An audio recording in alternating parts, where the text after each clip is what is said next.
Don't know how we got here, but we got love, yeah.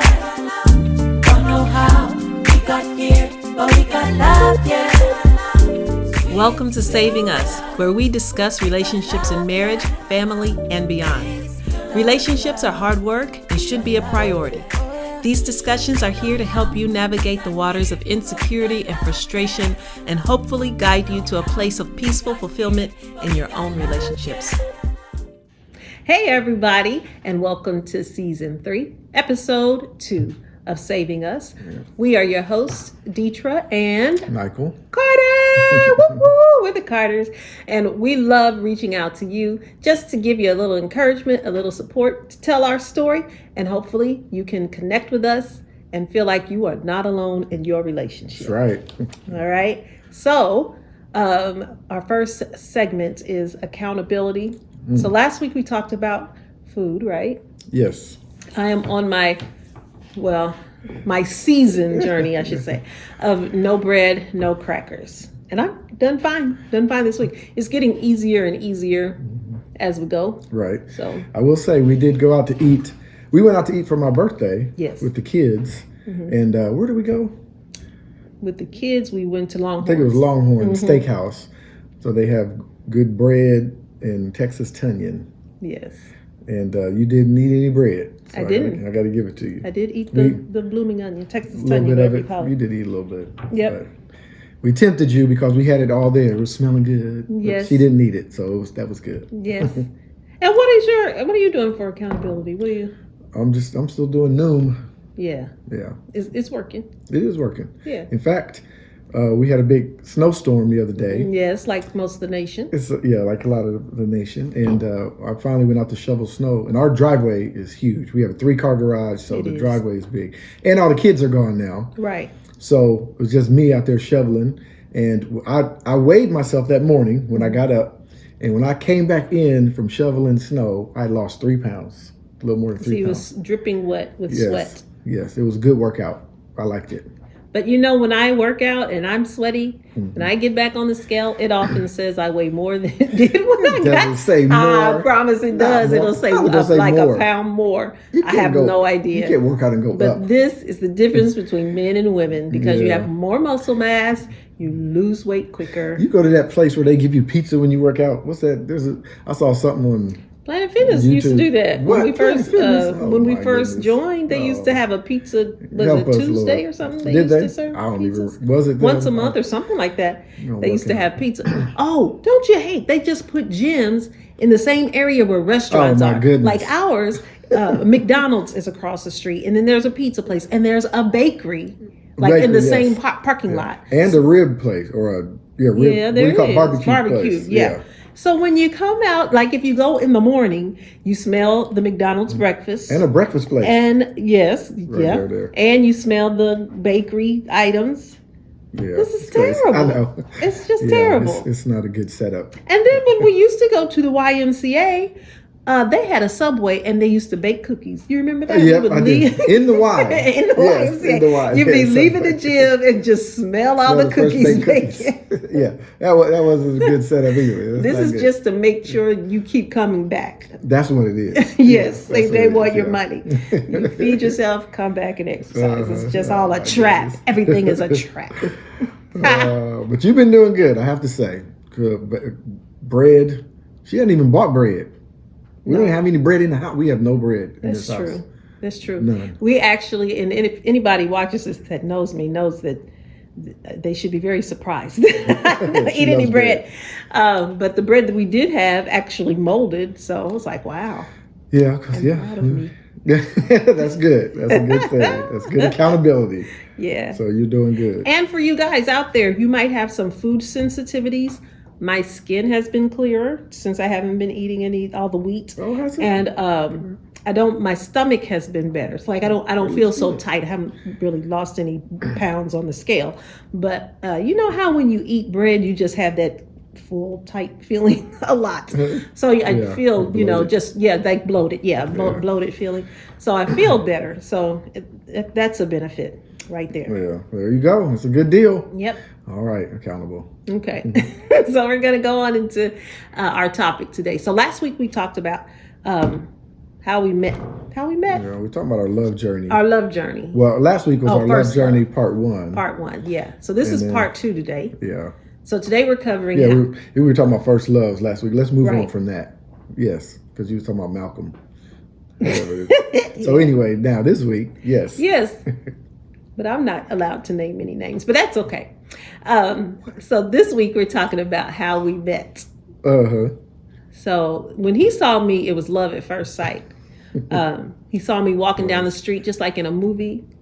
And kind of was. He said, that's the one right there. Yeah. But that's not how we met. That's just when he saw me. Right. I saw you. Did you see me before I saw you? You saw me in the mall. I think I saw you first, though. I saw you walking down the street on campus. Mm-hmm. And I was with my buddy, Michael Morgan. Mm-hmm. And, I was working, if anybody remembers Paul Harris clothing store, that's where I was working in the mall. Right. And I saw you and Michael. Because if you had been by yourself, I wouldn't have known who you were.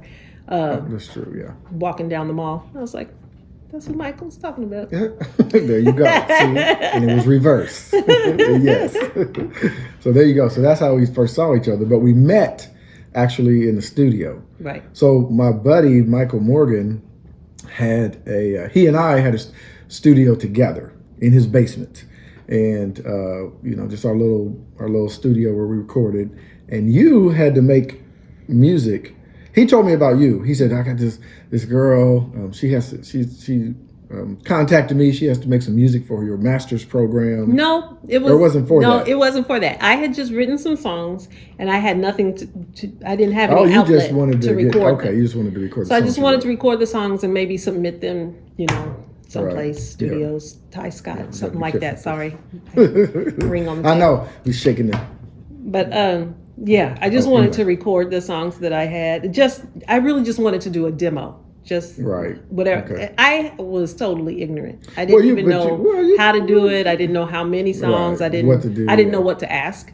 But I was just like, I want to record these songs. But you and of did course, good, though. Michael is the nicest person in the world. He was like, Michael sure. Morgan. Yeah. Yeah, I am too. But we're just so you knew who we were talking about. Yeah. Yes. My buddy Michael. Yes, of course. But you did good. She had 4 songs. She had written totally. I mean, you didn't have any music. That's what you needed. Right. So Michael told me, he was like, well, I have all the stuff. I'm good at, the computer stuff and recording, and he's good with compressors and mics and all that. But he was like, we're writing the music to it. You might do a little bit better. But the issue was you were in a classical music program, but the songs were contemporary. They were contemporary, yeah. They were contemporary. So it worked out. So he said, so that's how so you came over and we met officially, started working on the music. So we started so all 3 of us, all of us were down there working on the music. Then you would come over, we work on a little bit of music, leave, you come back over. Next thing I know, Michael Morgan was nowhere to be found. It was his house. Yes, it was in his house. He wasn't there. So we were just left alone to ourselves. And what can you say? Because Michael set it up because he knew this Michael liked me. Yeah, Michael Morgan. Yeah, I made that up. I don't know if that's true, but yeah, that's true. I never told you, but that's good. Oh, well, that's how we met. So it was a good thing. And our first fight, the first time I hurt Michael's feelings. We were doing a song, and you had put a part on there, and I said something like, "That's the dumbest thing I ever heard," or something like that. I know why. You got so offended. Like, oh my God. Well, probably, but I know what happened. What? It was a song we were doing, The Spirit. Okay. And I put this part in that the melody was reminiscent to an old Earth, Wind, and Fire song. Okay. But we're doing Christian, gospel Christian songs. So I didn't even, you didn't even know. We were just doing, I was like, there's much. You're like, oh yeah, you did the harmonies. It was sounding all good. And I just happened to say, that's really kind of like this. I got that idea from this old Earth, Wind, and Fire song. And he was like, why you put Earth, Wind, and Fire melody in there? Like it was, like that's dumb. That could have been. I'm like, well, that's a good melody. Yeah. God made all the music, so. I heard his But anyway. I was really saved at that time. He has brought me to my heathenish ways. Well, brought you back down to earth. Sometimes you can be too spiritual for it. What's that saying? Y'all So know spiritual, you know, earthly. Yeah, good. you know the saying. But yeah, I was. You wasn't that, but I was you real was saved. pretty in the air. Then he came into my life. Yeah, Happens to most women. Got her rooted and grounded. Still loving the Lord. All right, still Christian, just rooted and grounded. That's all. All right. But there was another. Do you remember this? So then you had called me because another person we were working on, Mike and I were working with. We produced their CD. It was on the radio. It was on the Christian radio. For Bill? Not Bill, Duran and Cheryl. Oh, yeah. And you heard the song, and you called me like, I heard a song on the radio. I was like, yeah. So that's when you called, and we started talking, and then we just kept on talking. Oh, wow. Okay. Yeah. And then, so I think we both kind of knew that we liked each other because we kept hanging out. In fact, I got another one. Okay. You don't remember this. So we used to have, at my church, we were going to two different churches, obviously. Your dad wasn't pastoring. He wasn't here. Yeah, he was a pastor, but not at her church at the time. But anyway, so she was going to an AME church. I was going to a Life Church. And we had Sunday night service. So we had Sunday morning service, Sunday night service at 6, had to be there, obviously. Us good Methodists, we go to church in the morning, and we say we don't need all the rest. Yeah, I'm down Except with for that. Bible study on the Wednesdays. I'm more down with that now. But anyway, yeah, because we came back with the same people. Right. It was like people you just saw a few hours ago. Right. So, but anyway, we came back to, so I would always have to go back to 6 o'clock service and play. You called me and was like, hey, you want to go get some pizza? And I was like, I got service. And he was like, well, that's all I'm saying. I was like, well, I ain't gonna miss a chance to get some pizza. So I went to the church, played for praise and worship, and then met you at Noble Romans. You don't remember that? See, so talking about pulling people to the heathenist ways. What? That's the honest truth. Where was Noble Romans? Over by campus? Yeah, over by campus on 3rd Street. I think I do remember that. I don't remember it being on a Sunday night, but I remember us going to Noble Romans, though. Yep, it was Sunday night. Oh, Michael, you bet you're supposed to be the leader of the house and be like, no, I'm going to church. If you want to hang out with me, you got to come to church and come after. No, I was trying. After we married, then I could have said that, after we established some stuff, but, I was trying to get in. So I'm like, yeah, I'll be there. I'll be here. Just give me a minute. So anyway, that happened also. Then another thing. See, you don't remember all this stuff. I do not. Another thing. We were in your car. I think we made her come from the studio, or we were doing something, and you dropped me back off at my home. Mm-hmm. And before I got out of the car, you said, "Do you like me or what?" And I was like, "Yeah." And then, Then it went over there. Yeah. But anyway, those little 3, I would have put those things in. Those just came to me. All right. Yeah. So that's funny. Okay, I don't remember any of that. Really? Kind of vaguely, but not the details like you do, though. Yeah. Yeah. Well, some stuff just sticks out. Yeah, that's good. There's a whole bunch of stuff I don't remember. You remember, yeah. Some stuff's the other way around. I remember the details, and you don't. We'll be 23 years. Yeah. How old is your daughter? Wait a minute. That's wrong. Wait a minute. Nia is what? 22, I think. Will she be 23? Yeah, she'll be 23 in April. So it'll be 24 for us. Yeah, 24. That's right, because we're going to Hawaii for 25. Okay, all right now. We're going somewhere. Listen, if you want to send us some money for us to go to Hawaii, just vacation fund. Vacation fund. Yeah, that's what we're gonna do. Something. So good. All right, 25 years. All right. So anyway, looks like we made it. All right. So we had music in common. We have music in common. So I think our foundation is really in music. Right. Outside of God. And church. Obviously, yeah. Church. And like church ministry, both of us being used to working in the church. Yes. A lot. Yeah. But anyway. Outside of that is music ministry. Well, music in general. Me on totally different fields. I was more classical, but liked all different kinds of music, and he was more R&B and I would say contemporary Christian music. Yeah. Commission, whinings, all them. And you always liked like middle of the road music too. What do you mean? Like CCM music. Oh, yeah, I like a lot of music. Yeah. I used to listen to I can't think of their name now, but I bought a CD of these 3 girls, white girls, and hold on for one more day. Because I remember that. I used to love that. I used to love that song.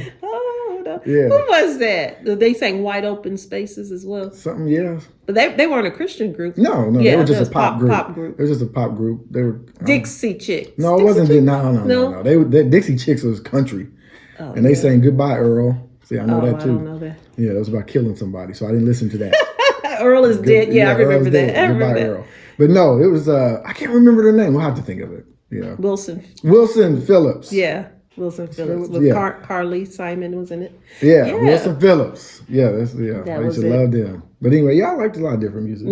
Yeah. Yeah, she threw all my R&B CDs away. I'd have never done that. This is not true. Oh, Deetra, you did. Oh no! Don't go there. Because who stood on my albums? I looked at you. What are you We were talking in the about? garage and you were trying to reach something. try- You stacked my albums and you stood on them. Okay, let me. And I remember saying, "Now, if I had done that to you, you would be so angry." Right. I don't even remember that. But if I did, none of them broke. We still got all those albums right in there right now. But they're not the ones that I had. Anyway, you did throw away a bunch of my CDs. I did not. Yes, Man, you what did. you talking about? Yes, you did. You Where were absolutely they? did. I don't know. They was at my In at this my house? house. No, in Ellisville.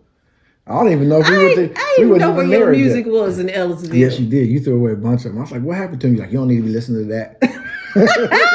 One of them was bad though. True. One of them was bad. It was something about some girl. I can't remember who it was, an artist, but she had some song in there about being freaky. I don't know why I had to. I don't know. It was something like that. I'm just being In honest. Ellisville? Yeah, this was in Ellisville.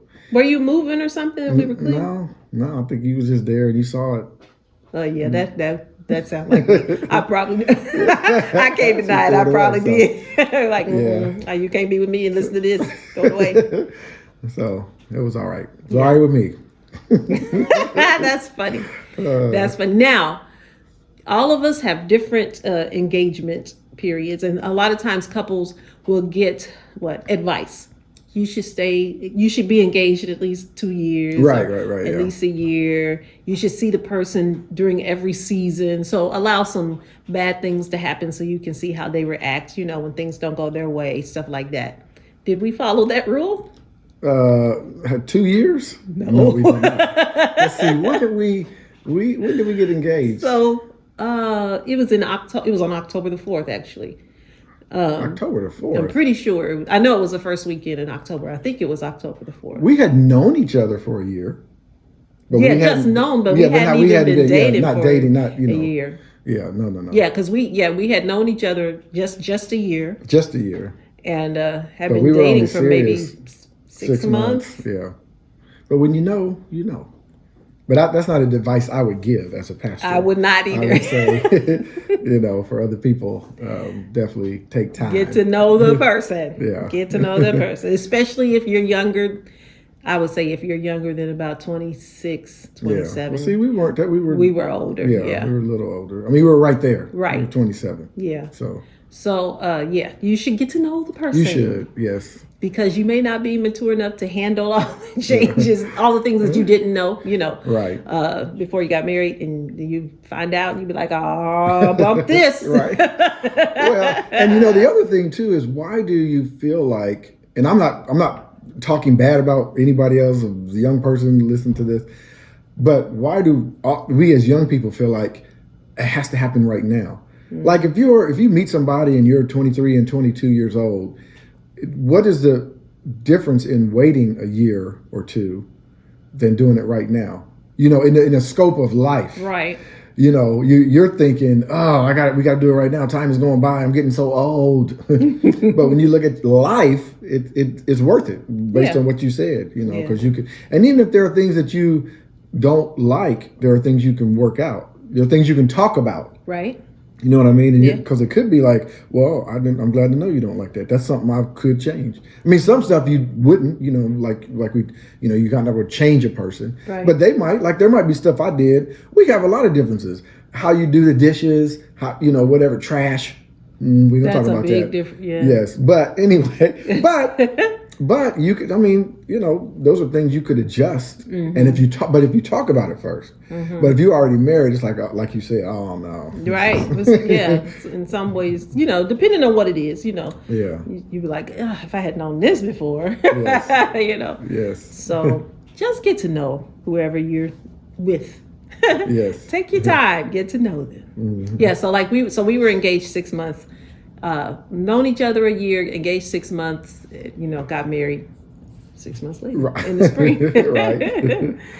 All Yeah. right. So why did you ask me to marry you when you didn't even know me? Well, I knew that you. well. Yeah, I knew you. We spent a lot of time together. See, that's the other difference. But only in the studio. I mean, it wasn't in different settings. Yeah, well, we never went out to dinner and things like that because I remember my pastor, Sister Mary, used to give me gift cards to take you out to dinner. And one was to Damon's Rib Place. In Bloomington. Now the problem with this place was they have It was a TVs sports everywhere. bar. Yes, and I don't think Sister Mary realized that it was a sports bar. And Pastor Phil wasn't gonna say nothing. He's like, "Yeah, that's good."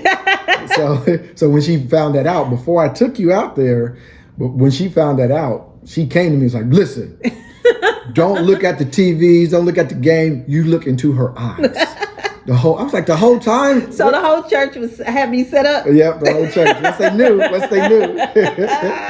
I was like, I can't look at my ribs. And she was like, no, look at her eyes. So they had you set up, yes. Wow. I never knew that. Yep, that is true. Everybody was in on it. That is true. And why did I ask you to marry me? I'll tell you why. Because I don't know how deep we were into our relationship at this point, but a couple things happened. One, I know we were talking, we were talking often, and some guy at the Y asked you for your number and you gave it to him. At the Y? Some African. No, that wasn't boom. That wasn't at the Y. Girl. That was on campus because we weren't married yet. We weren't married. No. Yo, that was at the gym on campus. Right. And okay, it was at the gym on campus. It was at the gym on campus. And I was like, why are you giving me your number? He's like, well, how do you get to know people? I was like, whatever. But we weren't dating though. Well, we weren't dating. It all depends on who you talk to. No, we weren't dating. We weren't going out, but we just were talking on the phone. Yeah. We was talking on the phone. Right. Man. Okay, that's fine. It's all good. That's all good. That's so we were just talking on the phone, right? But that stayed with me. Then some other dude came along. You went out to eat lunch or something. We were talking about, well, he worth $1 million, and he was talking to me, blah blah blah. I was like, oh, what? What is this? He worth $1 million? So those things stood in my mind. So that night I was like, I'm not waiting any longer. Plus, oh no, there's a third thing, but this was on you. What? So after those two things happened, they were in my mind. But we hadn't known each other that long, so I wasn't going to ask you to marry me right away just because of those two things.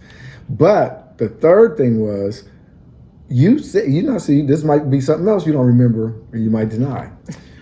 We were actually over my place, and you said, you can ask me to marry you anytime you want to. And I was like, all right then. So it wasn't long after that. It wasn't long after that. Yeah. Okay. See, I had to give all the hints. Yeah. Not even hints. I just had to put it out there. Yeah, that's true. That is true. That's so sad. Well, I want to make sure, It's so sad. I don't like rejection. Oh my gosh. But the guy, I remember the guy from the gym, he was Egyptian. And I knew he was African. And Angela, my roommate, the girl I was living with at the time, she was like, She's from Trinidad and Tobago. She was, and he was a Muslim. And she was like, be careful. I know. See, Angela was on me. Like, that's right, those Angela. Muslim guys will get you, and then you take away your freedoms. And That's stuff. right. You be somewhere. like, I'm not gonna say that. I'll be back. I'll be living in Cairo. Yeah. That's right. The thing on your head doing what you don't want to do. You can't say nothing about Jesus. You be in trouble. So there you go. Oh my gosh, that's funny. Yes. So that's why. Because I said you could. Yes. That's so sad. What's wrong with that? That's funny. Well, I said yes because I prayed and I said, Lord, I'm not going to, probably after I said that, I said, I'm never going to say anything again. So if he never asks, I'm moving on. Moving on. So that was that. There you go. All right. So what do you think? What is your assessment of our first 5 years? See, it was tough. It was rough. But you probably think it was much rougher than I do. But I think it was tough. It was very tough. Our first 5 years were tough. Just because of all the circumstances. But I mean, I don't know. So it was just tough. Yeah. It was horrible to me. It was horrible. I knew she gonna be. It was horrible. I knew she gonna be an extremist. But it was so bad. Oh my gosh. I was just depressed. I remember one time you said, if you so unhappy, then just go on and leave. I did. Yep. Yep, I remember that. Right. So this is for all the people who are out there and you think you have it bad. This is the only reason why we're sharing this kind of stuff, because the choice is yours. You make the choice to stay, go, do whatever. But just know that you're not the only one going through whatever it is you're going through. Because I remember driving. We didn't live in the city. We lived in a smaller town, and I would get on the highway or, go somewhere. But we always had a highway. No matter where I needed to go in town, I usually had to cross the highway. And it would always come to my mind, just get on the highway and just keep going and just don't go back. Just don't go back. And I truly, truly, truly, truly think this. Our oldest daughter together, Nia, is the only reason why I stayed married. Because I said, I don't want her to not know her dad. Because I was raised with my father, and my father was the best father in the world. I don't care who says anything different. Except Nia. What does Nia say? Who's Nia say the best father in the world is? Well, that's just because her grandfather passed away. She didn't know it. That's the only reason why. Let's get her on here. Call her up on the phone right now. That's the only reason why. Call any of them. Because Glenn Rufus got you beat by 100,000 yards. But anyway. but that's what made me stay, really, because I had Nia. Because I got pregnant with Nia just 3 months or so after we were married. So Yep, that's good. That's what happened. We did it. We made it. So we're being transparent because a lot of people think that you feel like you're the only one going through this. Yeah. And especially Christians. Yeah. And and you feel like you can't tell anybody because it'll make you look bad. And you don't want to make your husband look bad and all that kind of stuff. Look, get a friend. That's true. Yeah, get a friend. That's on your side. And on the side of your marriage. Yeah, on the side of your marriage. Yes, it's on the side of your marriage. Yes. Yeah. That's what you need. So that's true. Try to work it out. You are not alone. People go through it. Yep. So we do. We go through it. We're stronger today. And we thank the Lord. Yeah. God has kept us. Yeah. Yes. Because it's going to be a battle no matter what you do, who you're with. You're going to have to learn things, and it's going to be hard. I mean, of course, I hope every relationship is not horrible. But, there are going to be difficult times no matter who you're in a relationship with. So you just have to figure it out. You got to figure it out. Absolutely. Yep. All right. So our last segment is our word of the day. And I have to find it because I do have one. Well, here, let me do mine first. Okay. Since you're the star, you can go last. And okay. And end it off. All right. So my word, I know it's supposed to be a word of the day, but it's actually 2 words. But I chose this phrasing for a reason because it has to do with relationships. Okay. And it's interesting to me. Fictive kin. Fictive kin. Those are 2 words. You ever heard that? I know. Okay. I just You just said that. Yeah. Okay. I know. You was busy doing other stuff. But okay. Yes, they know. But yes, fictive kin. I chose that phrasing because it actually means, it puts a meaning to all the things that all of us do in our family. Somebody who is not your blood relative, but you call them cousin or uncle. Like Uncle Joe. Joe ain't your uncle. He ain't related to nobody, but he just been around all the time. And he took you for McDonald's, so you call him Uncle Joe, right? Or a cousin or whatever. That actually has a name, fictive kin. Fictitious kin. Fictive. Right, but yes, fictive kin. Look it up, fictive kin. All right. Okay.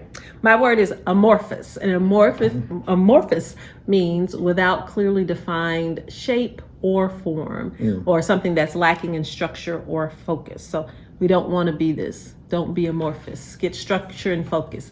The way you would use it in a sentence, the leadership of our organization is ineffective because of its amorphous structure. Oh, lack of clarity. Yeah. Oh, okay. Lack of clarity. Yes. Oh, that's good. undefined. Well, there you go. That's what Very amorphous nice. is. So that's a new word for everybody. We're nerdy, aren't we? But it's okay. You can learn new stuff. Yep.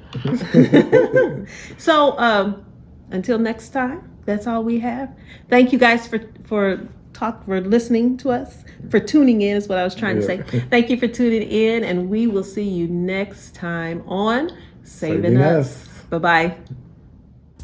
Don't know how we got here, but we got love, yeah.